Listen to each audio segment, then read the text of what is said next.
Tack så mycket. Oj. Jag har inte gjort några klädbyten.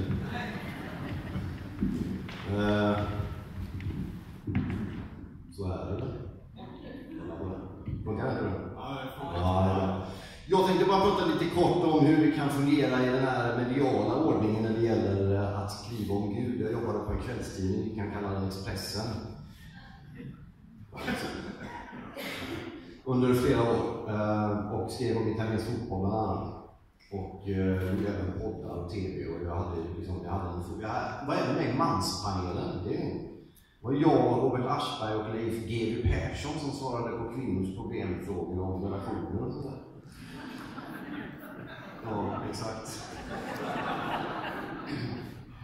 Lycka till med dem.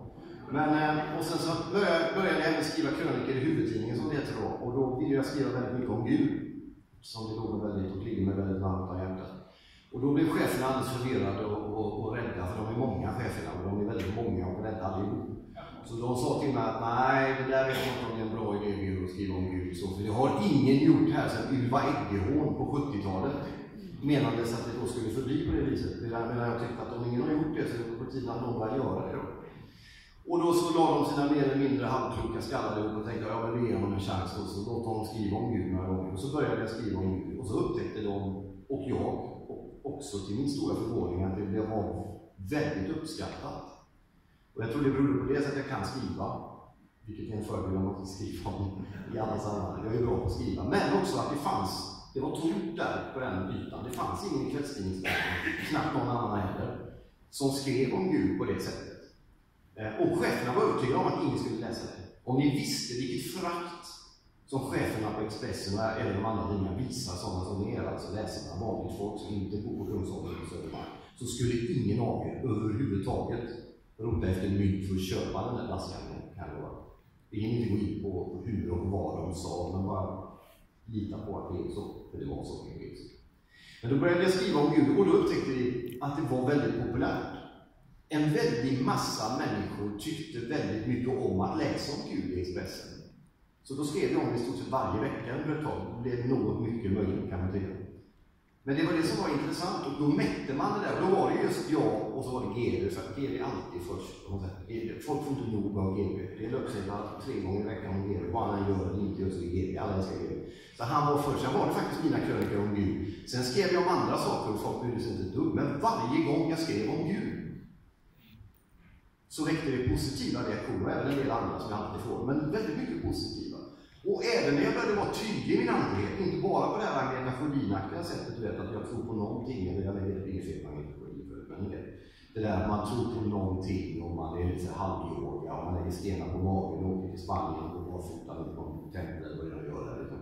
Utan när jag började skriva att jag tror på Gud, jag tror på Bibeln, och till och med sådana svåra grejer som att jag tror på jungfrufödseln och allt sånt där, till och med då läste folk.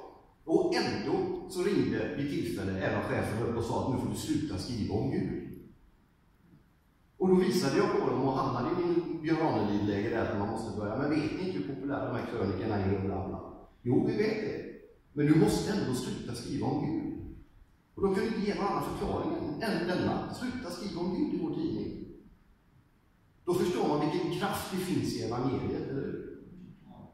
Om det är så att Expressen mäter framgång på ett visst sätt, antal klick, läsare, reklam, annonspengar. Och det är det som gäller, och det är det som är på topp, och ändå ber de mig sluta skriva om det. Vilket jag gjorde under ett tag tills cheferna gick på semester, vi kom in i vikarier på sommaren, så fortsatte skriva om Gud, så kan jag fortsätta ett tag till där tills jag sen åkte ut.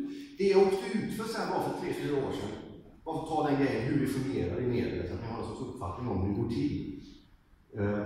Då hade jag skrivit en text om att kristna är den religiösa grupp som är mest förföljd i världen. Och det kanske du och jag vet och några till. Och det här är för några år sedan. Så jag tänkte att jag skriver en sån text, för jag tror inte att alla är medvetna om det. Det finns en föreställning om att kristna alltid är överläge. Liksom. Och att kristna liksom inte kan vara det. Så jag tänkte så här, okej, kristna, för så är det. Kristna är den religiösa grupp som är mest förföljd i världen. Så jag skrev en text om det. Sen hade jag en rad i mitten som död. Och det här var inte när Syrienkriget hade börjat, men det var när kriget i Syrien hade blivit känt i Sverige för 3-4 år sedan.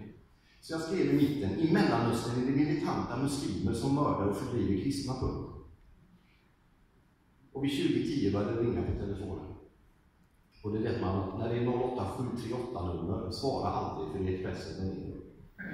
Och är det inte Expressen så är det DN, vilket egentligen är värre för de sitter i samma hus och de har samma liv. Så jag fattade att det var cheferna som ringde och jag fattade vad det handlade om. Så sa jag, vad handlar det här om? Ja, den här krönikan kan du inte trycka. Nej, varför inte det? Är det någonting som är fel i den? Nej, det är ingenting som är fel i den. Allting är sant. Jag fattade att det var en mening. Ja, det är den här meningen i mitten, sa de. Ja. Och då kände jag faktiskt att det här är ett avgörande ögonblick ändå på något sätt. Och då frågade jag, är det fel? Nej, du har rätt. Men vi kan inte trycka den. Då gick jag högre upp i chefhierarkin. Den kvällen fick jag igenom krönikan, det var sista gången. Dagen efter den krönikan hade tryckts på förmiddagen stod en syriansk familj utanför lägenheten där vi bodde då. Och där pappan gråter och dottern på knackig svenska